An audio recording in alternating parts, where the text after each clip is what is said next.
Grab a cup of tea, put on your headphones if you've got a burning question. We might have an answer, it's the VSPA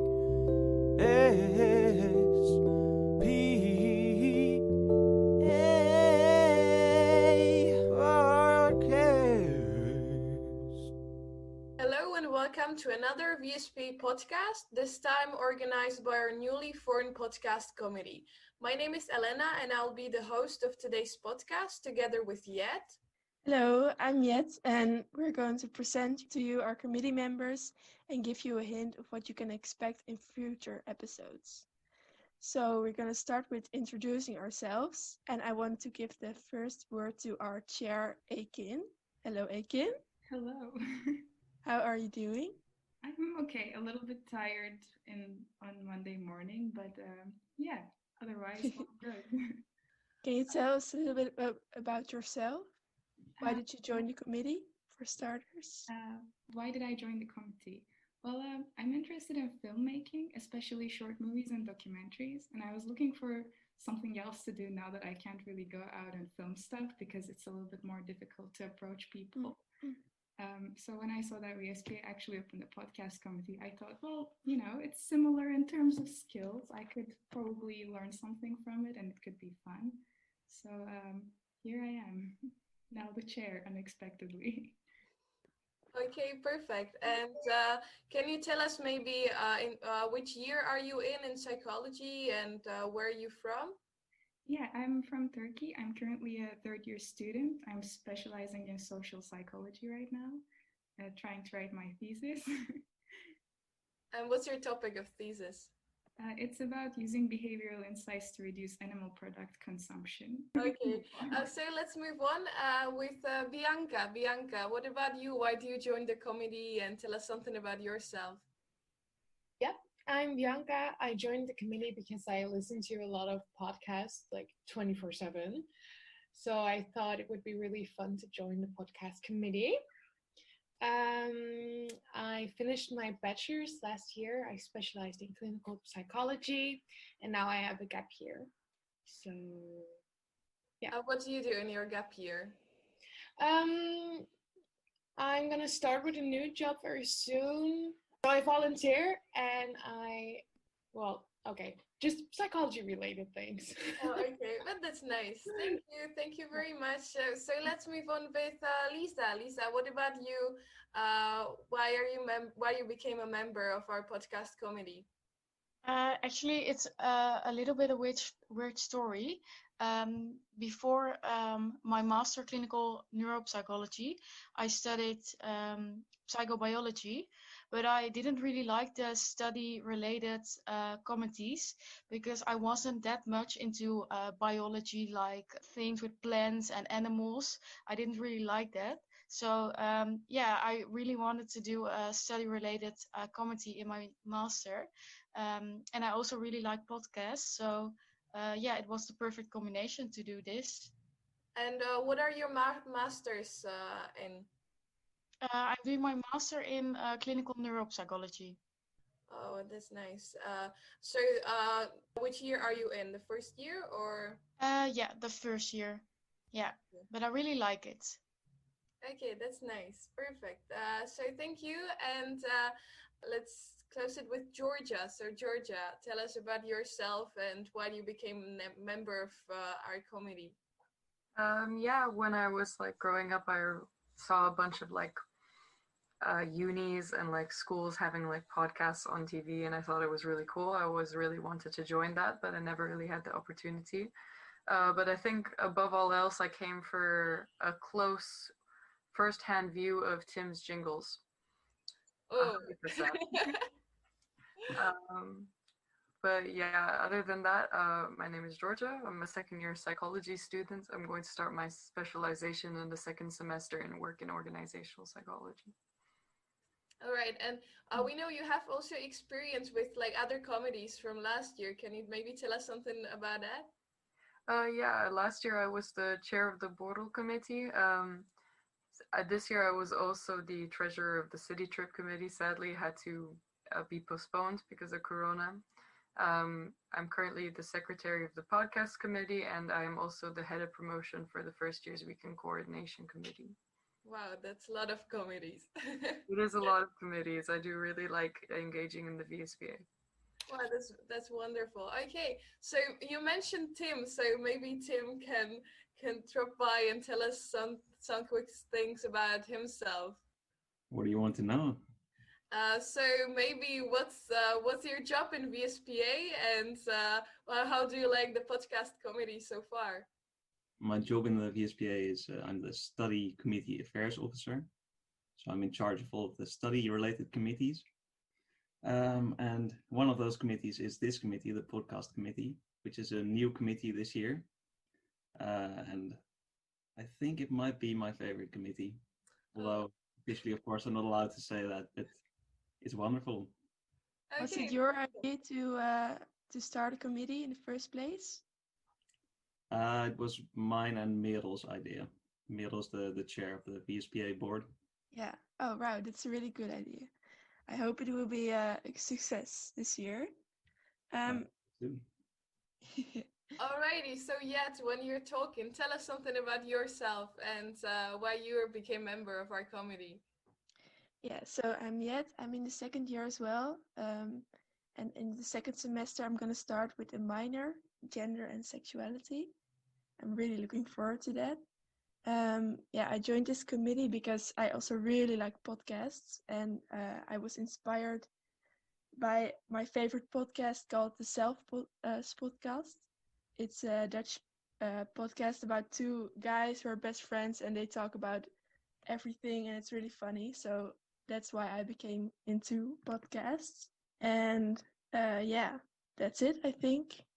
And now you have to go, Elena. You haven't told us anything about yourself yet.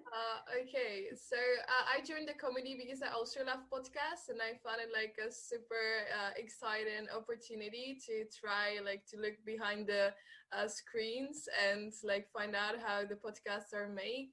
And currently I'm in the first year of psychology here, and I'm from the Czech Republic, so I'm also international student, and yeah, that's probably it.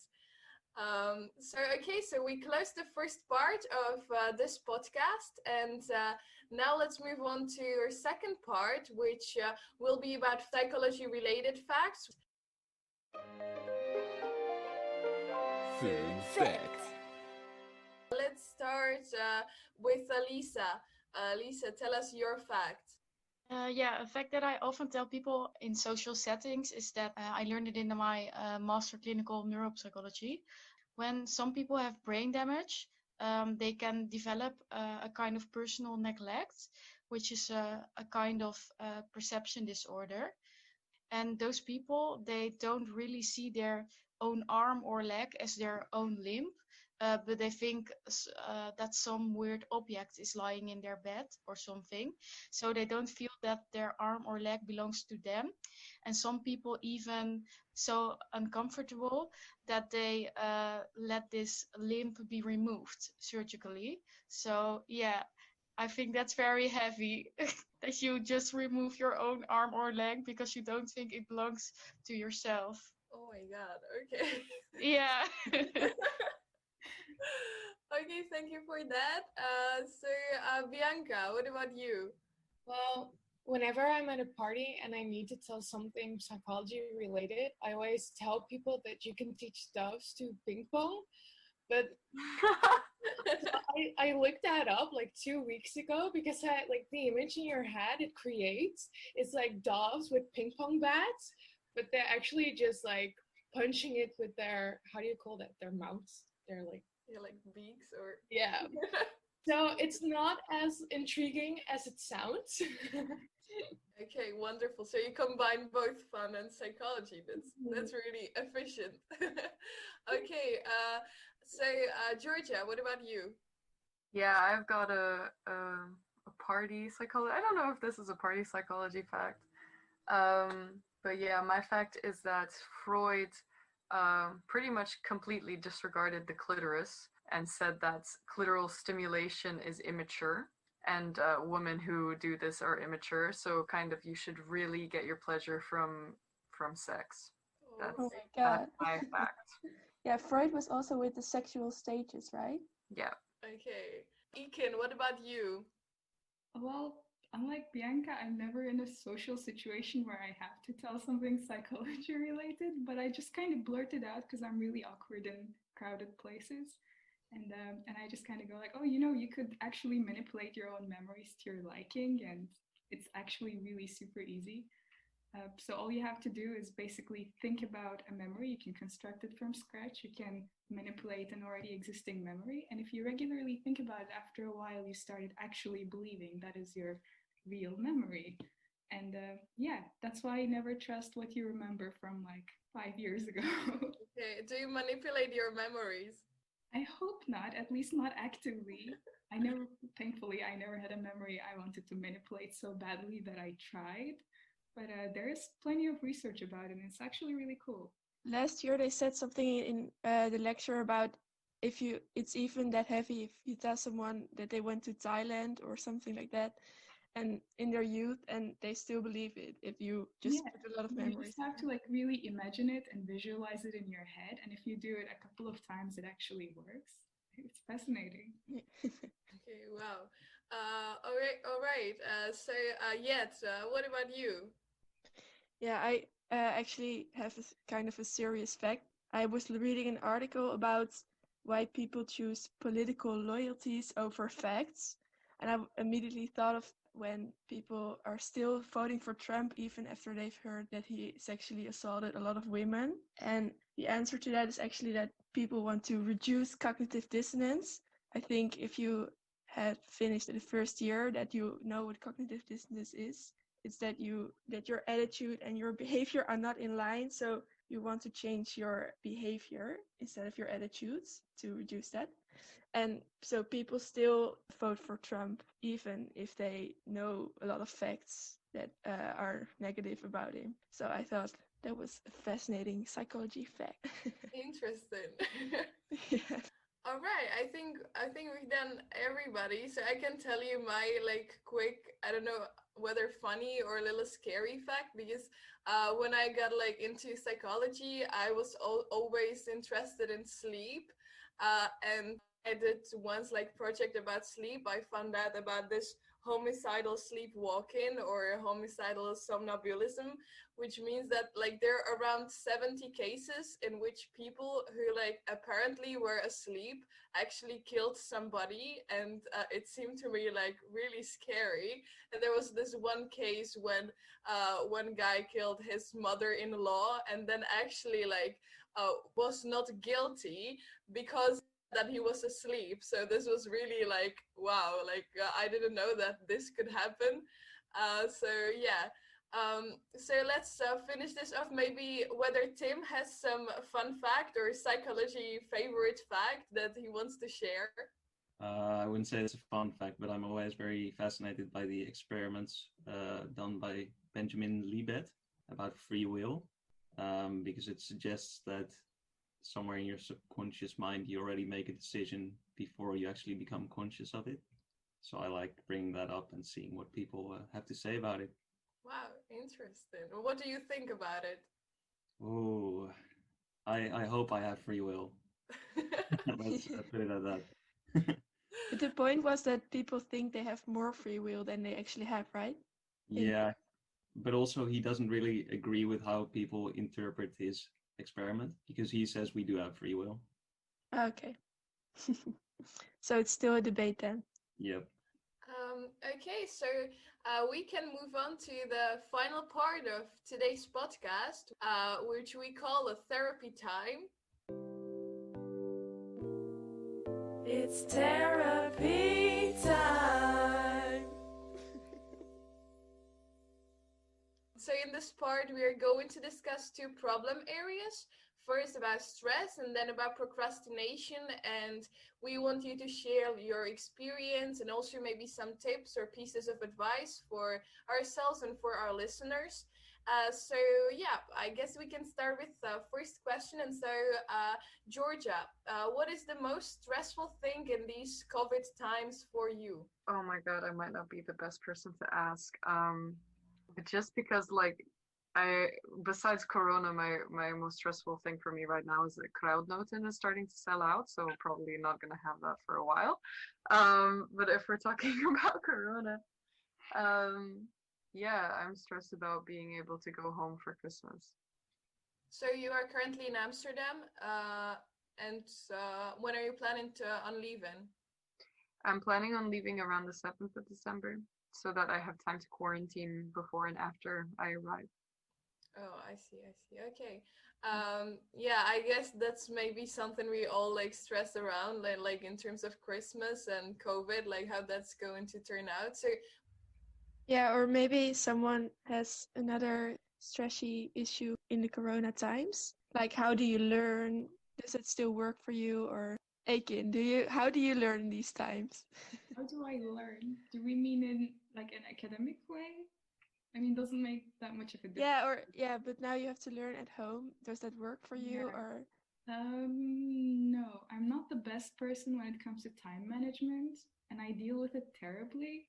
I just like fill my schedule to the brim, and when I have 2 hours left to do one task, I just put it in that 2 hours, and I have no other time, so I'm stressed like continuously. But now that I'm home all the time, it's a little more, even more difficult for me because my whole schedule is jumbled up, and I have no idea what to do. So again, I end up leaving everything to the last minute, which I guess kind of ties into procrastination as well. I've been kind of okay at it. Like I Zoom call my friends and we do work together, but it's like 2 hours and it doesn't get much done. So Oh, that's a great idea that you study together with your friends and you can watch each other if you're still busy studying. it's a little weird. It's like let's just be stressed together instead of stressing out alone.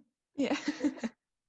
okay, Bianca, do you have also like some study tips or some study struggles in this COVID times? I know you said you have gap year, but do you still like are in some like study related areas of psychology? Yeah, so last year before the summer, Corona already started, right? So I used to go to the library a lot, and then the libraries were closed. And to me, it's kind of like if I'm there, and then the social pressure of everyone being there and being quiet really helped me, and that suddenly fell away. So I kind of learned that I made a schedule for myself of every day how it would look because I also couldn't go to work at the time. So it's just like I had nothing to do except for like maybe tutorials or something like that. But then I just told myself to, when I wake up, like I had half an hour to eat breakfast and then I would start because then in the morning I would get the most things done. Because afterwards I would just like walk around my house and do a lot of tasks, which just didn't help. So maybe just start early in the morning or see when you're on your peak of like concentration during the day and use those times to study. Yeah, like when I looked for some like study tips, like how to schedule the time, I know I read like that in the morning you should like eat your frogs first, like to do the most like boring task or something you really like postpone a lot, and then it's like much easier for you to work later on some like more, I don't know, like interesting parts of your studies. So maybe also that. All right, Lisa, what about you and studies like in the COVID times? Yeah, I'm quite okay with studying at home, but I noticed that that there's a lot of time when I'm online, so there's a lot of screen time, and sometimes I get a little tired of that. And then in the evenings, when some friends want to also have a meeting online, then yeah, I'm a little bit done with that. So I think a lot of screen time, that's something that really bothers me. But yeah, I really try to manage that by taking enough breaks between different study sessions and also going for a walk or something like that. That really helps to be more concentrated after the walk. Yeah, that's actually a nice tip to like go for walks and like just turn off for a little while. Yet, what about you? How do you cope with study in these times? Yeah, in the beginning of Corona, I had very much difficulty standing up early, waking up early, and I think it's really good if you do stick to your old schedule and wake up early every day, and then first maybe go outside or running or walking with a friend or something, and then you feel more energized for the entire day, and that really helps me to study. Yeah, that's good. All right. And maybe like to have a little different perspective. Tim, what about you? And how is maybe like VSPA different in these COVID times for you? Well, of course, I'm not studying this year, but I have a lot of online meetings. I think about 15 or 20 hours a week of online meetings. And I always find online meetings quite strange because after the meeting, you close your laptop and then you're just by yourself in your room again. But I'd say I have a tendency to make my schedule very busy. And after a while, it's just too busy and I can't handle it anymore. So my tip would be to put time for yourself in your schedule. So not just be like, I'm going to have some time at some point, but actually plan your me time. That is actually really good tip. I think like people really forget about this very often. All right. So maybe now we can move further into discussing like this whole procrastination and this like social media distractions, because right now when we study online, it's, I would say, like maybe more relevant than before. Ekin, do you have any tips for like how to not spend that much time on social media and not like get that much distracted? I think I'm actually surprisingly good at this, which is, I don't know, I look for distractions all the time, so it's a little surprising that I'm okay at it. I manage all my notifications manually, so I basically only keep WhatsApp open in the background of my computer because these days I'm mostly on my computer and I just put my phone away. And I silence all the group chats that I'm not expecting any news from during the day. And I also silence all the notifications from all social media. So unless I actively go onto the application or website, I don't receive anything about it. So emails are always closed. I just make this specific time period where it's like I'm eating or I'm doing some other manual task. And during those times, I check WhatsApp and emails. And if I want to and have some time, then maybe I go on other social media to check if there are any messages or what's new. But once I close it, I don't get any news from them. And I think it surprisingly helps because the more notifications you get, the more you're likely to just click it and be like, oh, I want to know what's going on, you know, or someone messaged me and I want to see. So making specific times and managing the notifications, I think really helps me. Yeah, that's good. Like to make schedule also for like social media. Yeah, like it doesn't have to be super set. Like I don't have, oh, I'm going to look at social media between 9 and 10 a.m. every morning. But just when you don't have anything else to do or when you're doing something where you can kind of multitask, it's a little easier. Mm-hmm. I see.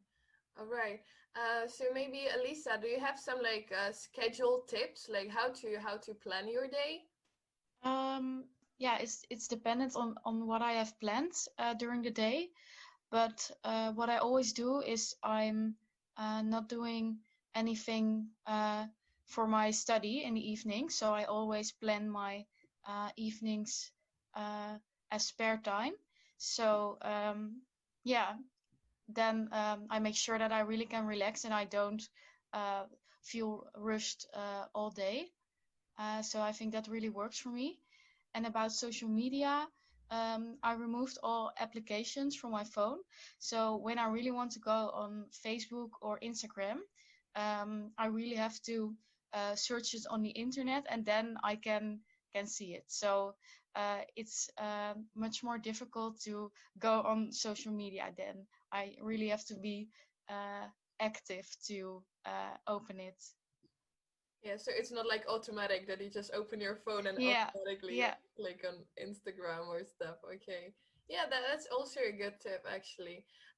Georgia, what about you and social media distractions these times?